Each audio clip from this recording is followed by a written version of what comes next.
So you've convinced yourself, haven't you, that the world is rigged, that the deck is stacked against you, that you were born on the wrong side of the tracks, with the wrong last name, at the wrong time in history?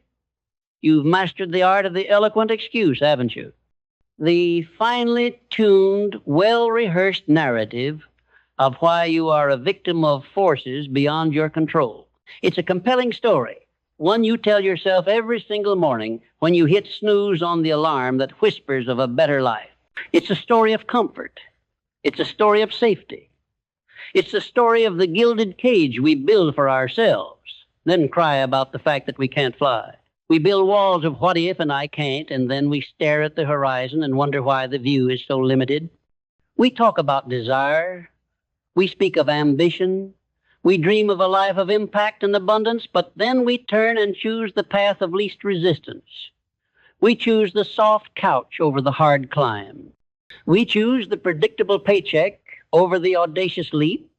We choose the silent, comfortable prison of the familiar over the wild, terrifying freedom of the unknown. And then we have the audacity to look at the world and say, why me? But let's pull back the curtain on this little performance. Let's look at what's really happening.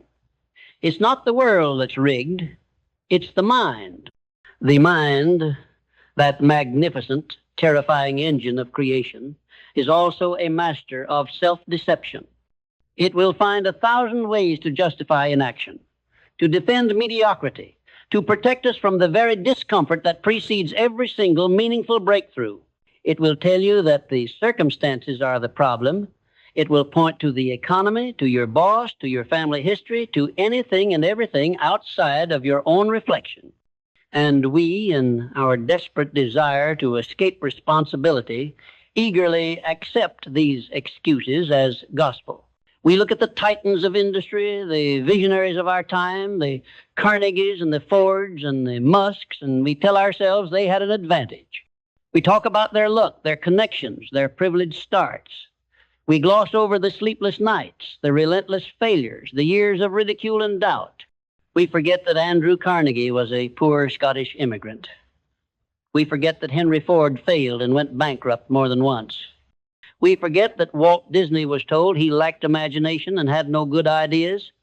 We ignore the fact that Thomas Edison, before he lit up the world, failed thousands of times. They didn't see failure as an end. They saw it as a prerequisite, a tuition fee for a life of mastery, a sign that they were pushing the boundaries of what was possible. But we see a single setback and we retreat. We taste a little bit of discomfort and we run for the hills. We are so afraid of looking foolish, of being judged, of failing in front of others, that we choose to fail in the quiet, desolate solitude of our own inaction. We choose the sure thing being a life of unfulfilled potential and gnawing regret. We tell ourselves it's a lack of opportunity, but the truth is it's a lack of courage, a lack of willingness to look at the comfortable cage we've built and see it for what it truly is, a tomb for our dreams. The mind is a fortress, and you are its architect. But for too many of us, that fortress is not a place of power and conviction, but a prison of self-limiting beliefs. It is a house built on the shifting sands of fear, and every gust of wind from the outside world sends a tremor through the foundation. The world doesn't owe you anything. Opportunity is not a gift. It is a scavenger hunt. It is a reward for those who have the grit to go looking for it. It is a prize for those who refuse to accept the prevailing narrative of scarcity and victimhood. Napoleon Hill didn't just write a book. He unlocked a code that reveals that the greatest obstacles are not external but internal. They are not in the economy or in the government or in the circumstances of your birth. They are in the chasm between your potential and your action. They are in the silent negotiation you have with yourself every day, where you trade the priceless currency of your time for the cheap coin of distraction and comfort. We are so busy looking for a reason to fail that we completely miss the 1,000 reasons to succeed. We are so focused on the closed doors that we fail to see the windows that are wide open. This is the first, most fundamental truth you must etch onto your soul. Your circumstances do not define you. Your response to them does. The world is not a sculptor. It is a mirror. It reflects back to you the image of your own conviction, your own discipline, and your own unwavering belief in yourself. If you see a world of limitation, it's because you are holding up a mirror of limitation. If you see a world of opportunity, it's because you are holding up a mirror of possibility. It all starts within. It always has, and it always will. Before you can change the world, you must first change the mind that perceives it. You must dismantle the comfortable fortress of excuses, brick by painful brick. This is not a process of finding a secret. It is a process of unlearning a lie. The lie that you are a passive passenger on the train of your life. The lie that you can choose comfort over growth and still arrive at a destination of greatness. The destination you seek is not a place. It's a state of being. And that state is forged in the fire of discipline, in the crucible of discomfort, and in the unwavering belief that you are the master of your own fate. Not a victim of circumstance, but a creator of destiny. This is the hard truth that whispers in the dark when everyone else is asleep. The path to true success isn't paved with affirmations and positive thinking alone. It's paved with the deliberate, agonizing choice to feel the fear and do it anyway. It's built on a foundation of discipline, a word we often use but rarely understand. We think of discipline as a punishment, a form of self-deprivation. But that is the fundamental misunderstanding. Discipline is not a limitation. It is the ultimate form of self-love. It is the conscious decision to choose what you want most over what you want right now. Think about it. The person who hits the gym at 5 a.m. isn't doing it because they love the pain. They're doing it because they love the person they are becoming. The entrepreneur who spends Friday night learning a new skill instead of going out isn't missing out on fun. They're building a future that most people will only ever dream of. They're making a deposit into their own potential. Discipline is the currency of greatness. It is the bridge between the dream and the reality. It is the relentless, day by day, brick by brick construction of a life that matters. And yet, we live in a world that sells us the opposite. A world of instant gratification, of one-click purchases and endless scrolling. We have been conditioned to believe that everything we want should be available on demand. We have lost the art of delayed gratification, the quiet power of patience, the deep satisfaction of earning something through hard, consistent effort.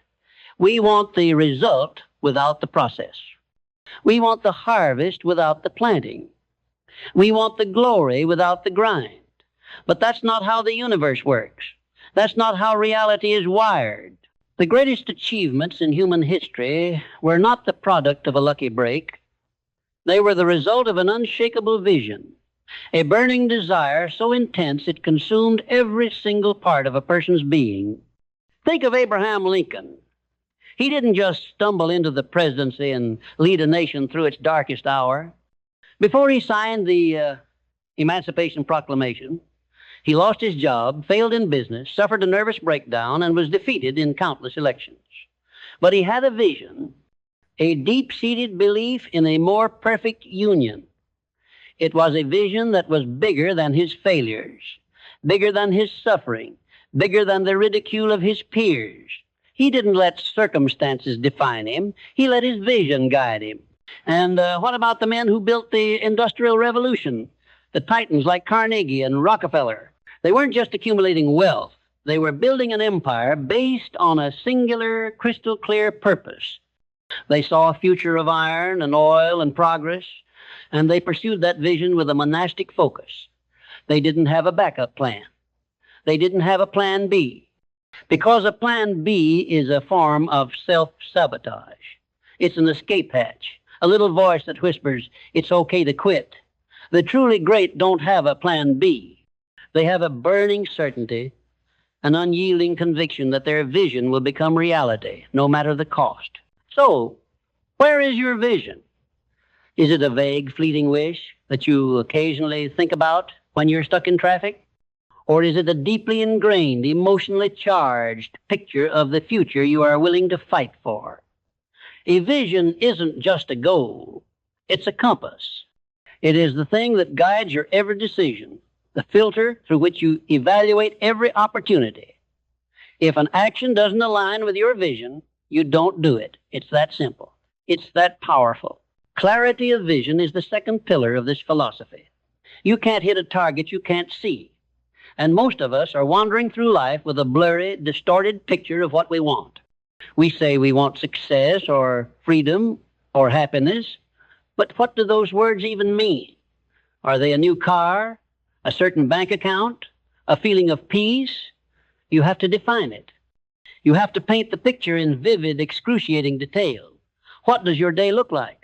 What problems are you solving? What impact are you making? What does the freedom you crave actually feel like?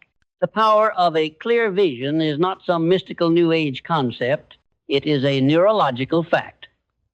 The human mind, when given a clear objective, will automatically start to find a way to achieve it. It's like programming a GPS. If you don't tell it a specific destination, it will just show you a map of the entire country and you'll stay stuck in the same spot. But when you input the address, it will calculate the route, warn you of traffic, and guide you turn by turn until you arrive. Your subconscious mind works in the exact same way. It is the most powerful tool in the universe, and it is waiting for your instructions. But we have to give it the right instructions. We have to be brutally honest with ourselves. We can't just say we want success. We have to define what that success requires of us. And more often than not, it requires us to step out of our comfortable cage, to confront our deepest fears, and to embrace the uncomfortable, the uncertain, and the unknown. This is the third pillar, courage. The courage to define your destiny and the courage to pursue it, relentlessly and without apology. The courage to stand in the face of doubt, both from others and from that little voice in your own head, and say, this is who I am, this is what I'm building, and nothing will stop me. This is the moment when the transformation truly begins, not with a burst of motivation, but with a quiet, steely conviction.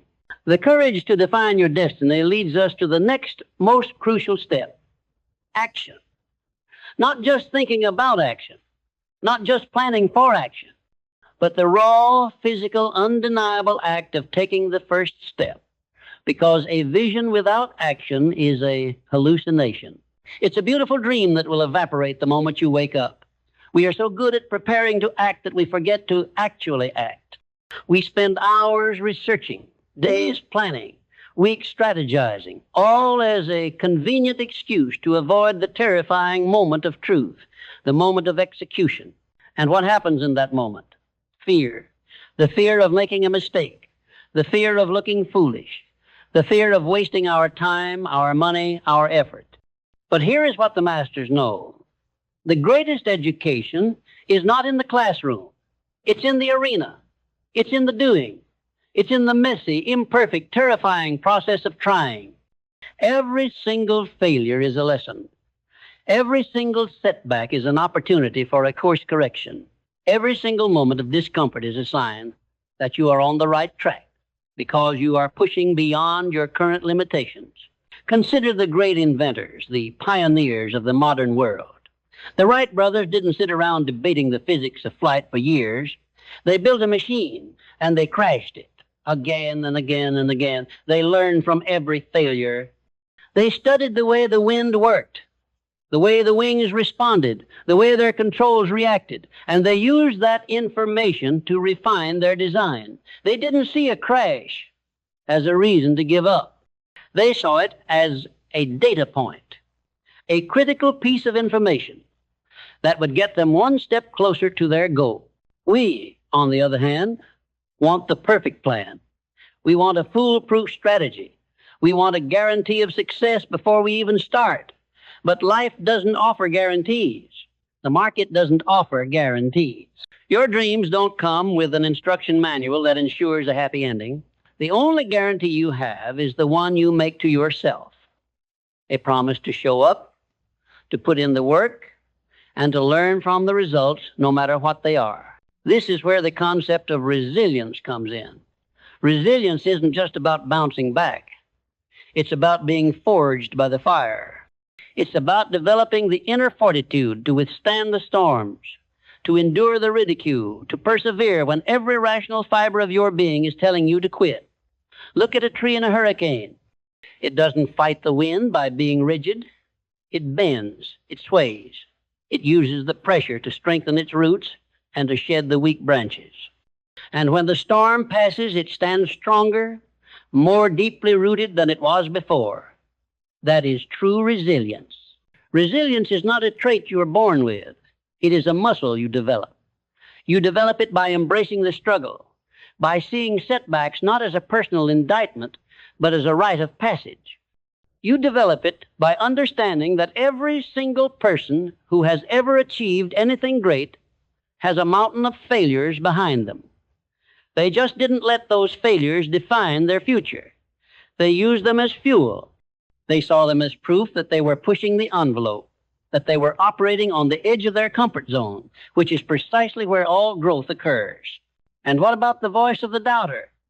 The one that resides in the minds of others and, more insidiously, in your own.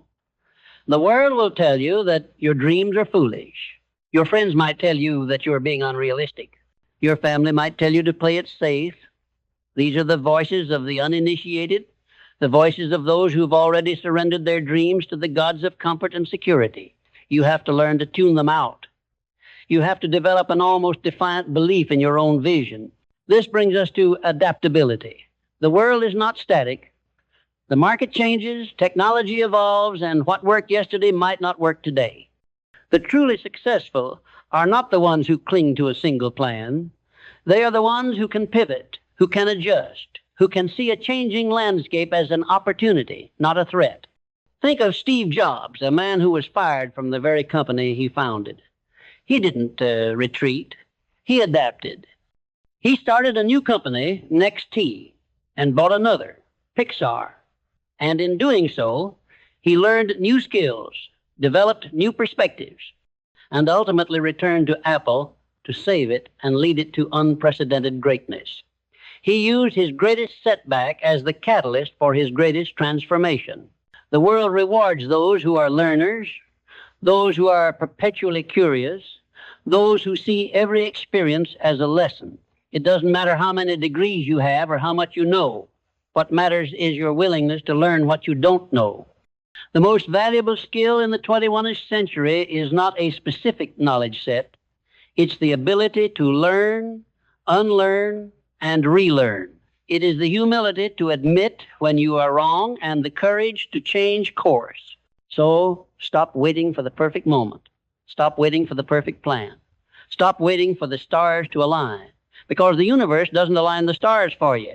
It expects you to align yourself with your vision and then, with unwavering conviction, take the first terrifying step. The world belongs to the doers, not the dreamers. To the people who see a challenge and say, bring it on. To the people who fall down and get back up. To the people who understand that a life of meaning and impact is not a gift from the gods, but a prize earned through relentless, consistent, and courageous action. And as you begin to take action, as you start to feel the resistance, as you face the inevitable setbacks, there is one more critical element that separates the people who achieve their dreams from the people who only ever talk about them: gratitude. Now, you might be thinking, what does gratitude have to do with all this, with building an empire, with fighting for your vision? It has everything to do with it. Gratitude is the anchor that keeps you grounded in the face of the storm. It is the practice that shifts your focus from what you lack to what you already have.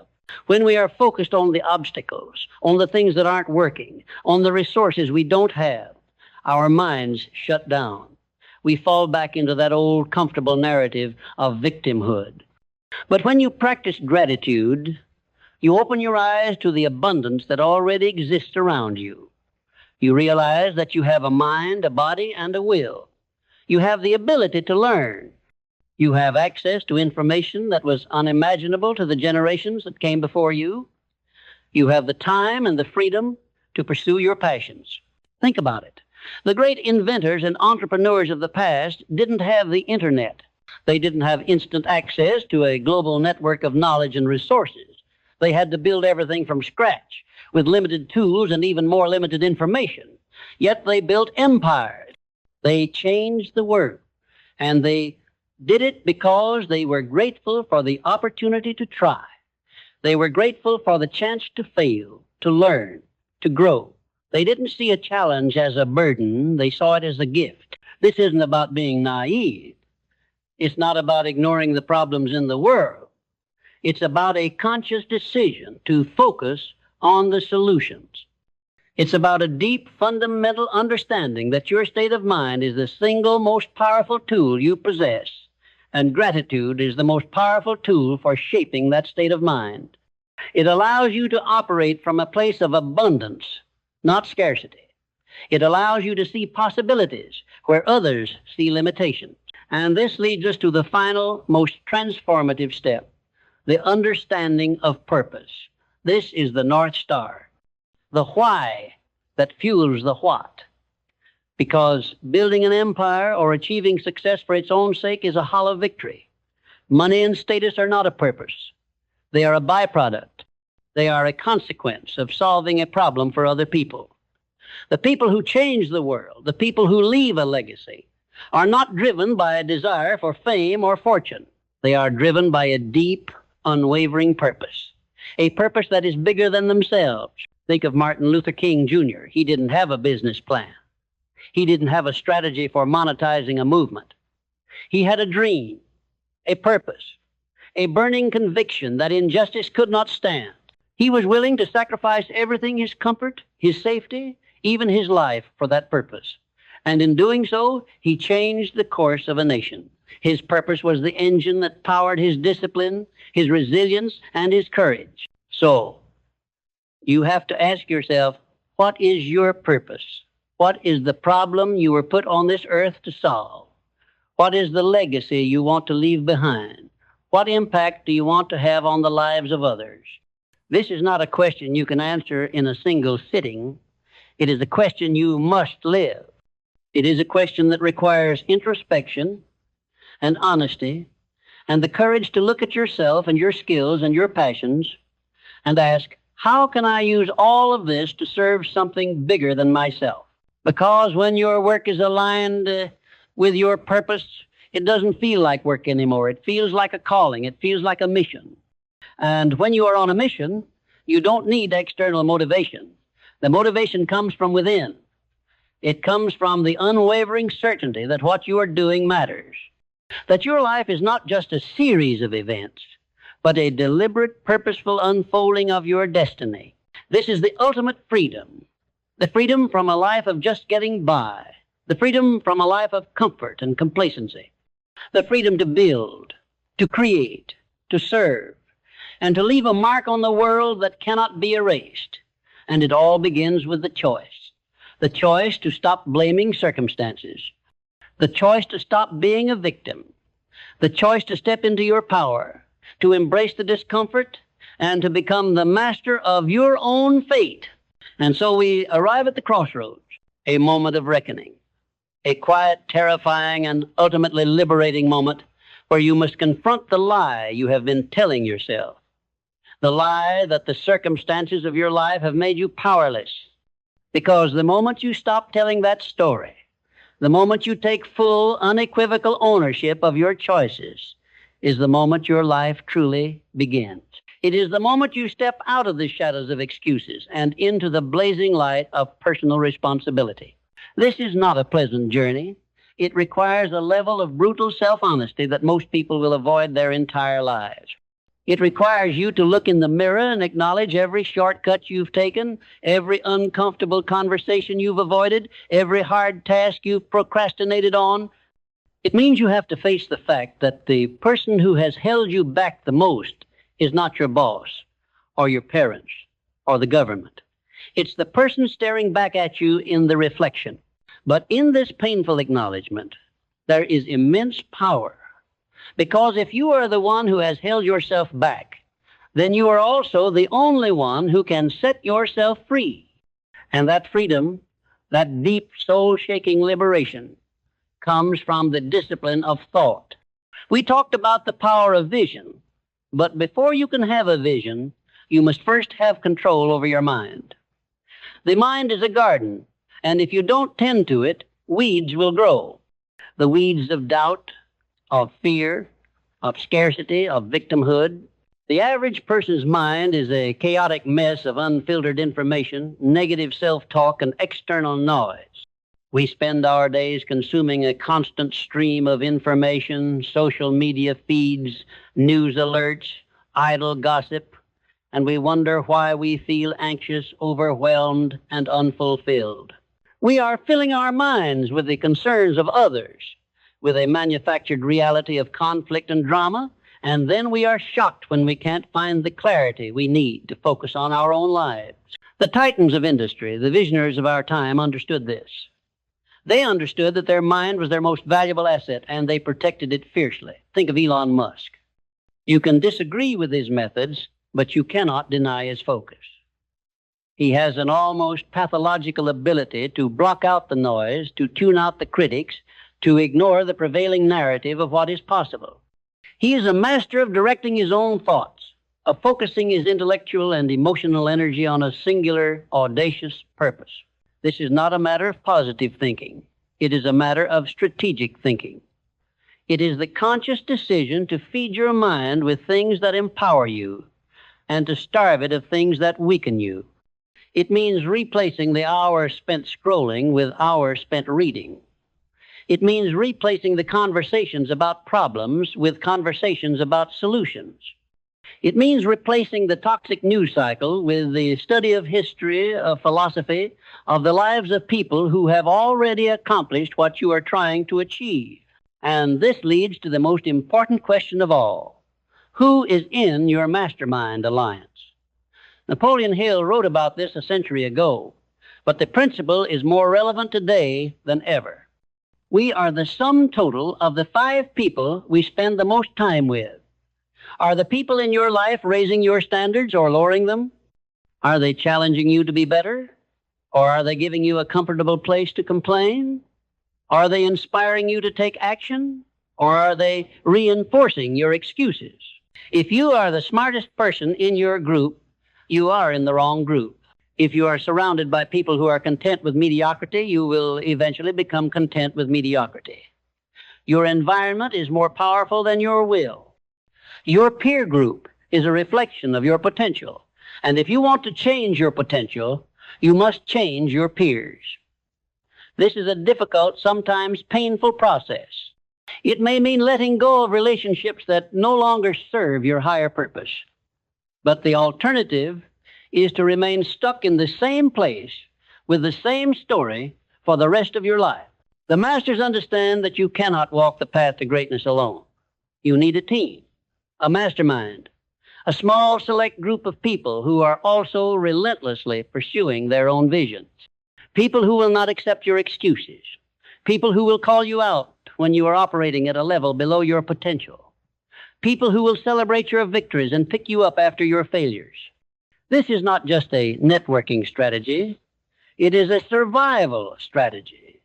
It is the foundation upon which true, lasting success is built. And it all begins with the courage to make a conscious choice about who you surround yourself with and what you allow into the sanctuary of your mind.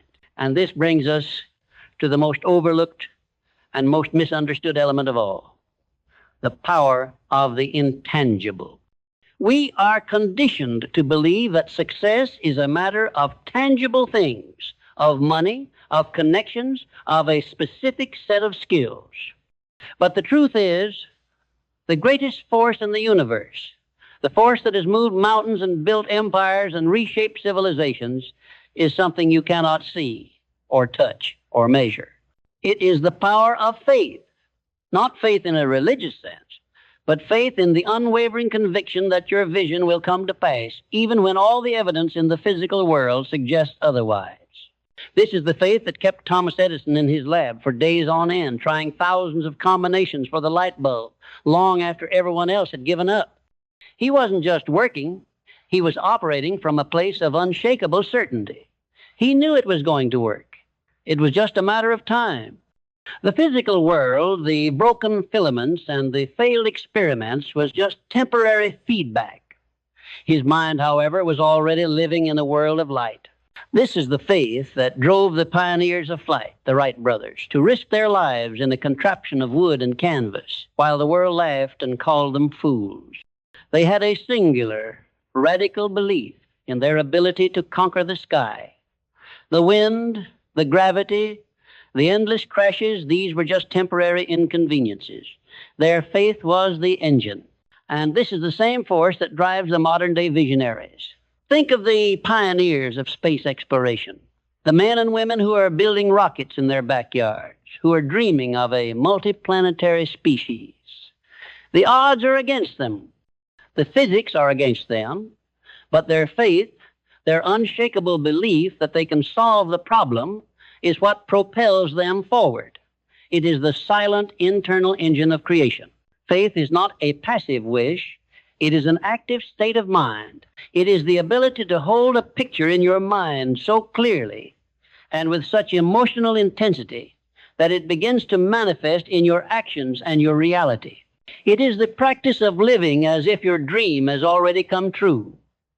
Because when you live as if you are already the person you want to become, your actions start to align with that identity. If you believe you are a successful entrepreneur, you will stop making excuses. You will start getting up early. You will start making the tough decisions. You will start learning the skills you need. If you believe you are a leader, you will stop waiting for permission. You will start taking responsibility. You will start serving others. Your belief doesn't just change your perspective, it changes your behavior. This is the key to unlocking the full power of your mind. We are so used to our thoughts being a reflection of our circumstances. But the masters of destiny understand that the opposite is true. Your circumstances are a reflection of your thoughts. Your outer world is a mirror of your inner world. If you want to change your reality, you must first change your thinking.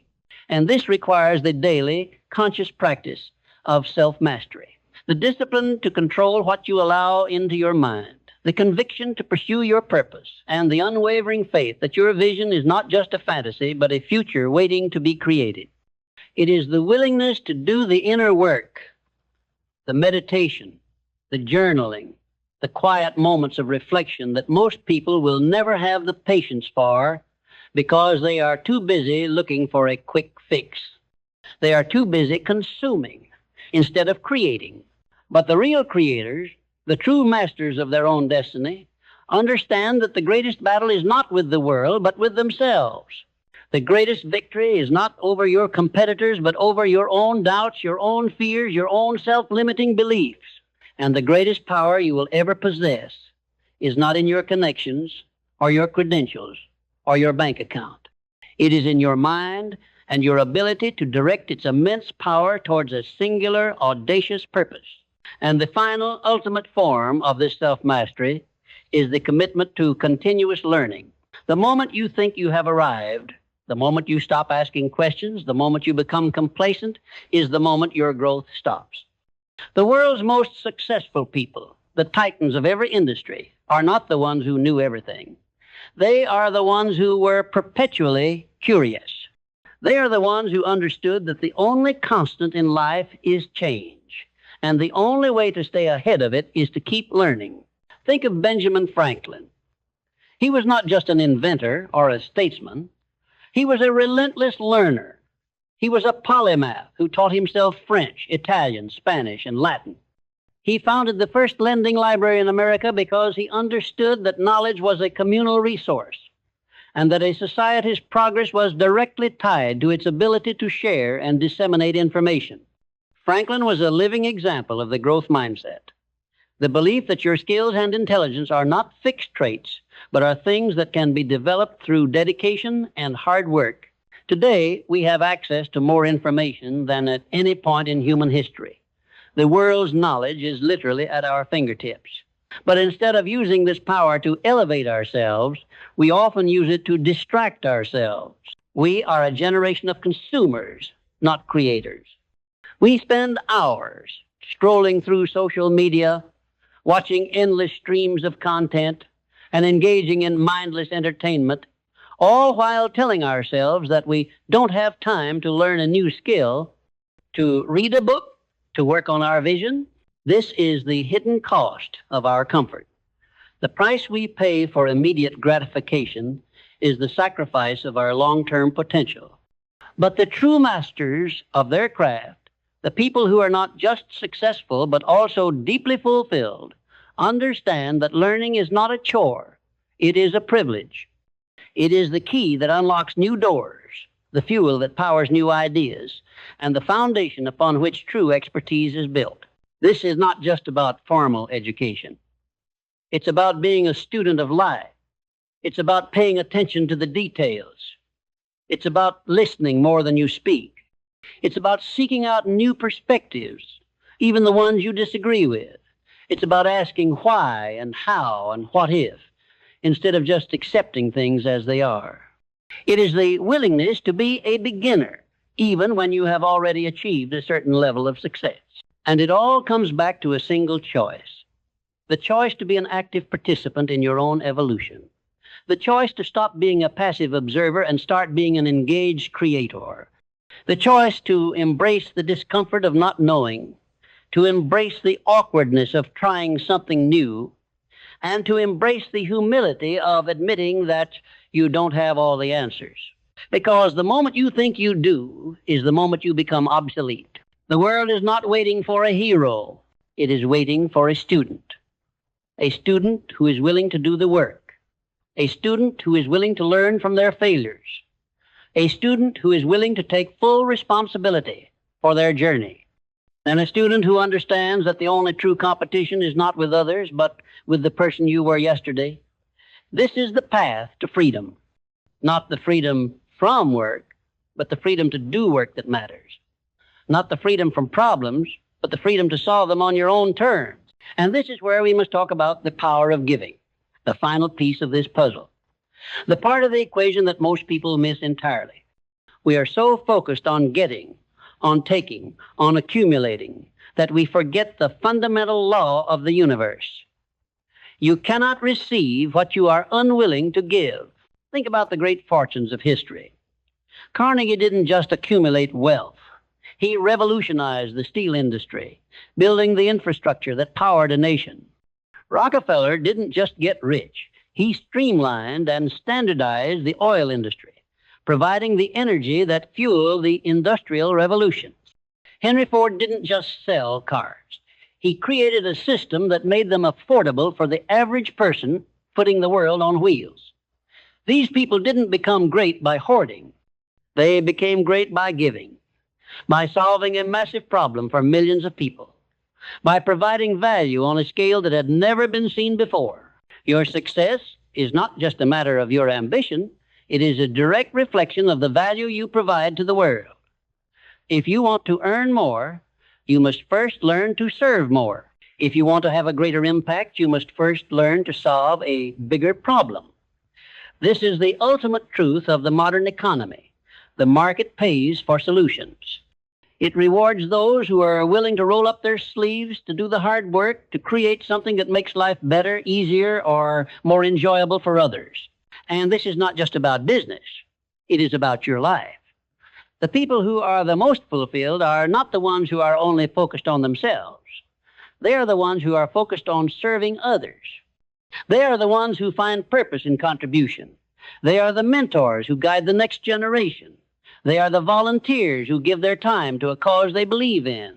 They are the leaders who lift others up instead of tearing them down. This is the beautiful, undeniable paradox of abundance. The more you give, the more you receive. The more you serve, the more you grow. The more you pour your energy into something bigger than yourself, the more the universe conspires to support you. Because you are no longer just fighting for your own small, comfortable corner of the world. You are fighting for something that matters. You are fighting to leave a legacy. And leaving a legacy is not a matter of luck. It is a matter of choice. It is the choice to live your life not for yourself, but for your purpose. It is the choice to use your skills and your talents not for personal gain, but for the benefit of all. It is the choice to be a creator, a contributor, and a force for good in a world that so desperately needs it. And this leads to the ultimate question, the question that will define the rest of your life. Are you going to continue to choose comfort and then blame circumstances for your lack of progress? Or are you going to choose growth and then take full, unapologetic responsibility for creating the life you were meant to live? The choice is not just between success and failure. It is between a life that is merely lived and a life that is truly created. And this is where the grand illusion falls apart. The illusion of a finish line. The idea that there is a point in the future where you will have made it and you can finally rest. This is the great lie of our time, and it is the most insidious form of comfort. It keeps us on a treadmill, running toward a destination that doesn't exist. Because true fulfillment, true growth, is not a destination. It is a state of being. It is a process. It is the conscious, daily commitment to becoming a better version of yourself. It is the joy found in the work itself, not just the outcome. The masters of every craft, from the artist to the athlete to the entrepreneur, will tell you the same thing. The love is in the process. The painter doesn't just love the finished masterpiece. They love the feel of the brush in their hand, the smell of the paint, the agonizing and beautiful struggle of bringing an image to life. The athlete doesn't just love the championship trophy. They love the early morning practices, the feeling of their muscles burning, the quiet satisfaction of pushing their body to its limits. And the entrepreneur doesn't just love the success. They love the thrill of the new idea, the challenge of building a team, the difficult conversations, the relentless pursuit of a better way. They understand that the game is the point, the continuous process of building, of creating, of solving, of serving, that is the reward. This is the mindset of abundance. It's a deep, fundamental understanding that there is not a finite pie to be divided. The universe is not a zero-sum game. When you create value, you don't take it from someone else. You expand the pie for everyone. When you succeed, you inspire others to succeed. When you give, you don't lose anything. You multiply your impact. This is the great, powerful truth that Napoleon Hill discovered, and it is more relevant today than ever. The universe operates on principles, not on luck. The principle of reciprocity, the principle of cause and effect, the principle of mental attraction. And these principles are always at work, whether you are aware of them or not. When you choose comfort over growth, you are putting a negative principle into motion. You are choosing to contract, to shrink, to settle for less than you are capable of. And the universe will respond in kind. Your life will become smaller. Your opportunities will diminish. Your sense of purpose will fade. But when you choose growth, when you choose to embrace the discomfort, when you choose to take action and serve others, you are putting a positive principle into motion. You are choosing to expand, to create, to become more. And the universe will respond in kind. Your life will become bigger. New opportunities will appear. Your sense of purpose will grow. And so we stand at the precipice of a new understanding. The understanding that the life you want, the success you crave, the freedom you desire is not something that happens to you. It is something that you create. It is not a matter of luck or circumstances or privilege. It is a matter of choice, a daily conscious choice. The choice to stop being a victim and the choice to start being a creator. And this leads to the ultimate paradox, a truth so simple and so profound that it often gets lost in the noise of a world obsessed with complexity. The secret to living is giving. The secret to having is serving. The secret to a life of abundance is to stop chasing things for yourself and start creating things for others. The greatest human beings who have ever lived were not the ones who amassed the most. They were the ones who gave the most. Think about the legacy of a man like Steve Jobs. He didn't just want to build a better computer. He wanted to give people a tool to unleash their creativity.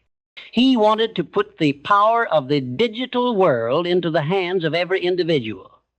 His relentless pursuit of perfection wasn't a matter of ego, it was a matter of service.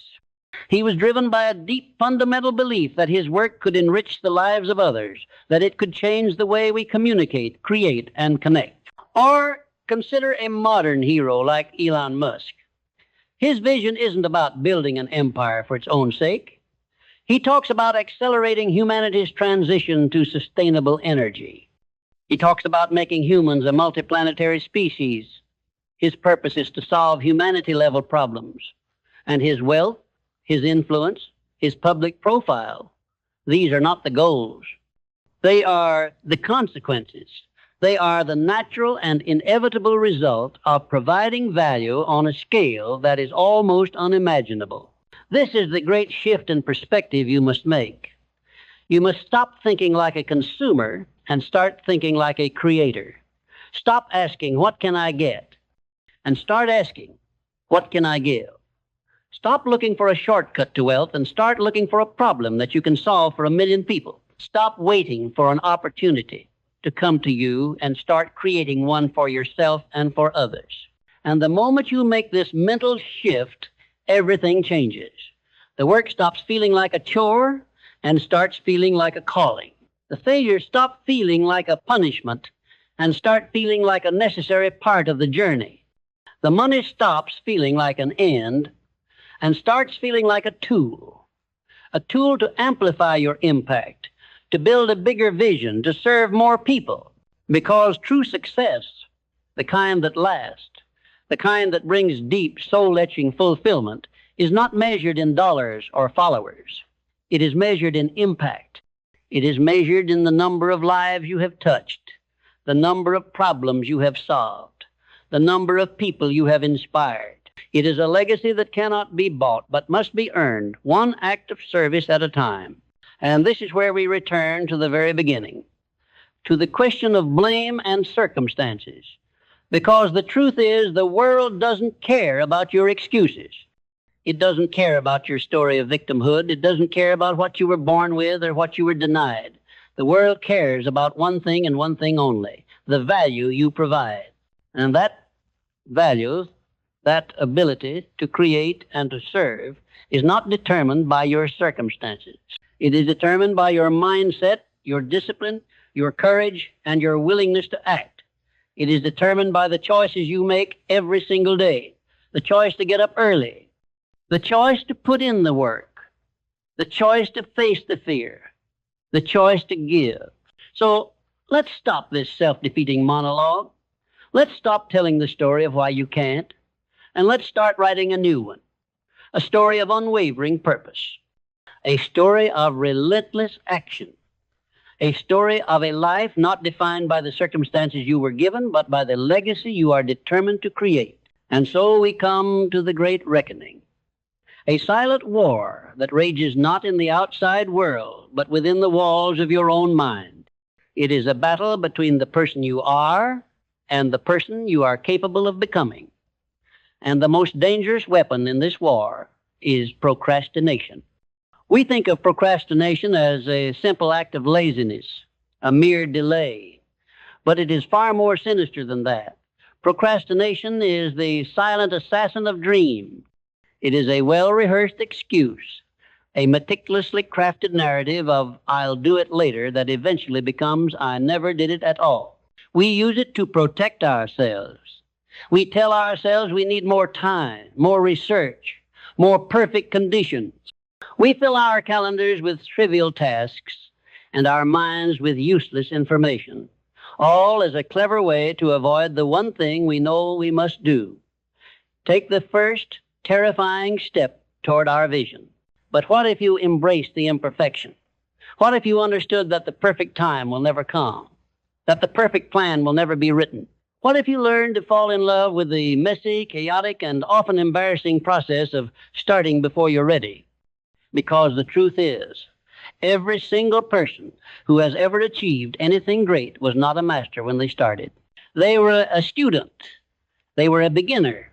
They were a person who had the courage to put their work out into the world before it was perfect, knowing full well that it would be criticized and that it would probably fail. Think about the first time Edison tried to create a light bulb. His lab wasn't a pristine, high-tech facility. It was a chaotic mess of wires, beakers, and half-finished experiments. He wasn't the brilliant inventor we remember. He was a man with a wild idea and a relentless will to see it through.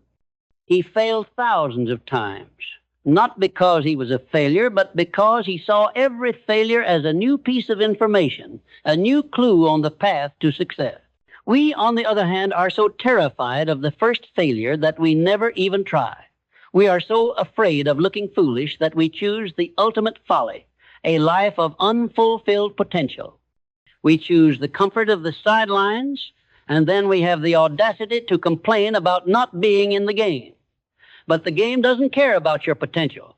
The game only rewards action. This is where the ancient wisdom of consistency comes into play.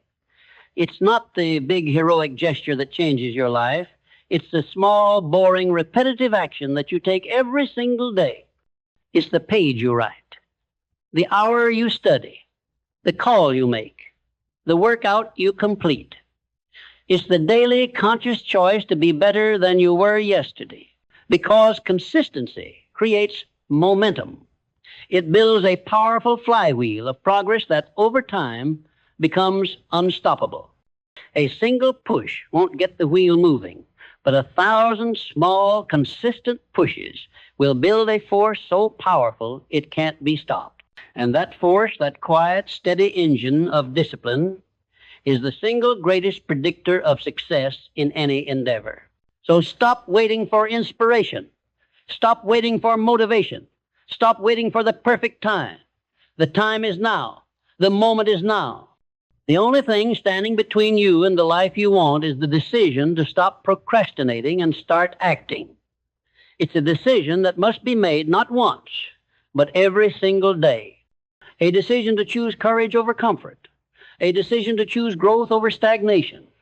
A decision to become the person who acts, not just the person who dreams. And this is where we confront the great painful paradox of fear.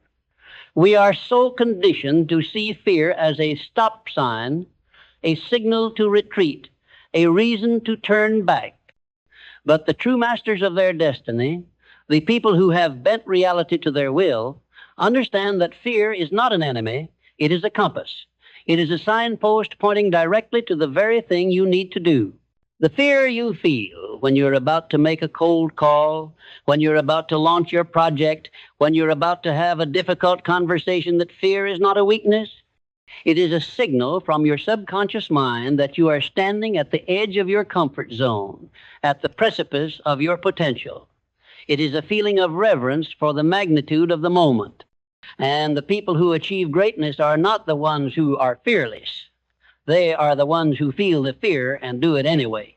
They are the ones who understand that courage is not the absence of fear, but the triumph over it. Think about the great leaders of history. Would a man like Lincoln have felt no fear as he guided a nation through civil war? Would a woman like Rosa Parks have felt no fear as she refused to give up her seat on that bus? Would a visionary like Steve Jobs have felt no fear as he was preparing to unveil a product that could either change the world or fall flat on its face? Of course they did. But they used that fear as fuel. They allowed it to sharpen their focus, to clarify their resolve, to remind them of the importance of the task at hand. We, on the other hand, allow fear to paralyze us. We use it as an excuse to stay small, to remain in the familiar, to avoid the very discomfort that is required for growth. We spend our lives building a fortress of safety, then wonder why the world feels so small and so limited. We talk about desire, we speak of ambition, we dream of a life of impact and abundance, but then we turn and choose the path of least resistance. We choose the soft couch over the hard climb. We choose the predictable paycheck over the audacious leap. We choose the silent, comfortable prison of the familiar over the wild, terrifying freedom of the unknown. But the truth is, the only way to conquer fear is to walk directly through it. You cannot outrun it. You cannot hide from it. You cannot wish it away with positive thinking. You must face it head on. You must feel it in your chest and in your gut and in the trembling of your hands, and then with unwavering conviction you must take the next step anyway. And when you do, something magical happens. The fear doesn't disappear, but it loses its power over you. It becomes a familiar companion on your journey, a constant reminder that you are a person of action, not just a person of words. You begin to build an unshakable confidence, not in your lack of fear, but in your ability to act in spite of it. This is the ultimate form of self-reliance. The understanding that you are not a victim of your emotions, but the master of them. You are not a passenger on the train of your life. You are the conductor, and you get to decide where the train goes. You get to decide whether it stops at every station of self-doubt and fear, or whether it barrels forward with unwavering purpose toward the destination you have defined. This is the moment of choice. The moment you decide to stop letting your feelings dictate your actions and start letting your purpose dictate your actions. It's not a change that happens overnight. It's a muscle you must build, a discipline you must practice, a daily conscious choice to become the person who is not only willing to face their fears, but is willing to be defined by their courage, not by their comfort. And this is where we talk about the power of environment. We have spent so much time talking about the internal world, your mindset, your vision, your discipline. But the truth is, your external world is a direct reflection of your internal one. And it is also a powerful force in shaping it. The people you surround yourself with, the books you read, the content you consume, the spaces you inhabit, all of these things are either lifting you up or dragging you down. We are so good at blaming external circumstances, and yet we are so passive in the creation of our own environment. We allow ourselves to be surrounded by people who are content with mediocrity, who reinforce our excuses, and who mock our ambition. We fill our free time with mindless entertainment, and our minds with the concerns of others. We wonder why we lack focus, why we feel uninspired, why we are not making progress. But the masters understand that environment is a choice. They don't just passively accept their surroundings, they actively design them. They curate their inner circle with the same precision that a museum curator curates a collection of masterpieces. They seek out mentors, not just for their wisdom, but for the energy they exude. They surround themselves with people who are on a mission, who are in the arena, who are relentlessly pursuing their own visions. And this is not just about people. It's about ideas. It's about the conscious decision to feed your mind with things that empower you and to starve it of things that weaken you. It means replacing the hours spent scrolling with hours spent reading. It means replacing the conversations about problems with conversations about solutions. It means replacing the toxic news cycle with the study of history, of philosophy, of the lives of people who have already accomplished what you are trying to achieve. Think about the men who built Silicon Valley. They didn't do it in a vacuum. They did it in a community.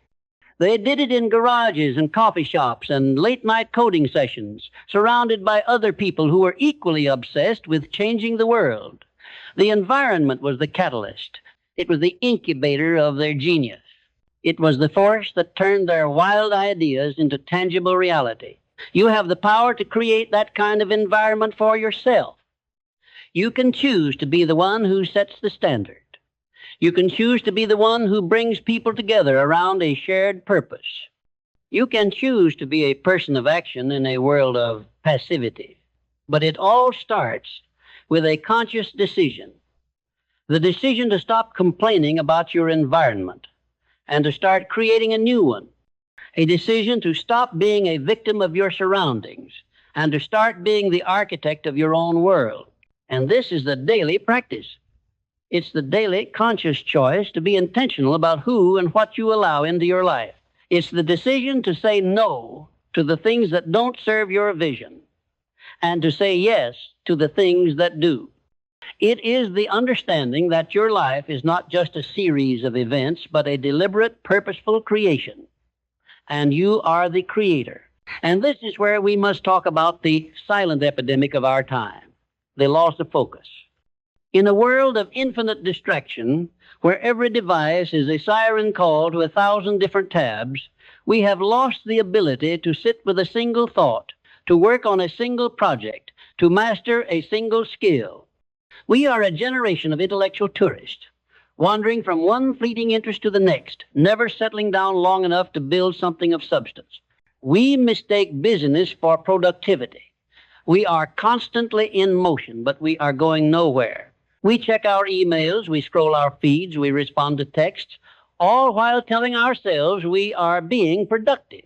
But busyness is a choice, and it is a powerful form of self-sabotage. It is a way to feel important without doing anything important. The masters of their craft, the people who have truly changed the world, understood that focus is the ultimate superpower. They were not dabblers. They were specialists. They were not tourists. They were architects. They had the discipline to say no to 1,000 good ideas so they could say a resounding yes to one great one. Think of a man like Henry Ford. He didn't just create a car. He created a system. He perfected the assembly line. He obsessed over every single detail, every single process, every single piece of the machine. He had a singular, unwavering focus on one goal, to make the automobile accessible to every person. And in doing so, he didn't just build a company. He built a new way of life. Or consider a man like Warren Buffett. He is not a man of 1,000 different ventures. He is a man of a handful of core principles and an unwavering focus on a single strategy, value investing. He spends his days reading, thinking, and analyzing, all while the rest of the world is chasing the next shiny object. His success is not a matter of luck. It is a matter of discipline and ruthless focus. And yet, we, in our frantic pursuit of everything, end up with nothing. We start a dozen different projects, we learn 100 different skills, we chase 1,000,000 different ideas, and we wonder why we feel so scattered, so overwhelmed, and so unfulfilled. We are a river with 1,000 different streams, and none of them are deep enough to sustain life. The antidote to this chaos is monastic focus. It is the conscious decision to choose one thing, to commit to it, and to pursue it with an intensity that borders on obsession. It is the practice of protecting your time, your energy, and your attention, with the ferocity of a lioness protecting her cubs. It is the understanding that true mastery is not a matter of speed, but of depth. This is the great terrifying truth that most people will never confront. The path to greatness is a lonely one. It requires you to say no to the party, to the gossip, to the distractions, to the comfortable life that everyone else is living. It requires you to sit in a room with your thoughts, with your work, for days and weeks and months on end. It is a sacrifice. But it is a sacrifice that is 100 times worth the reward.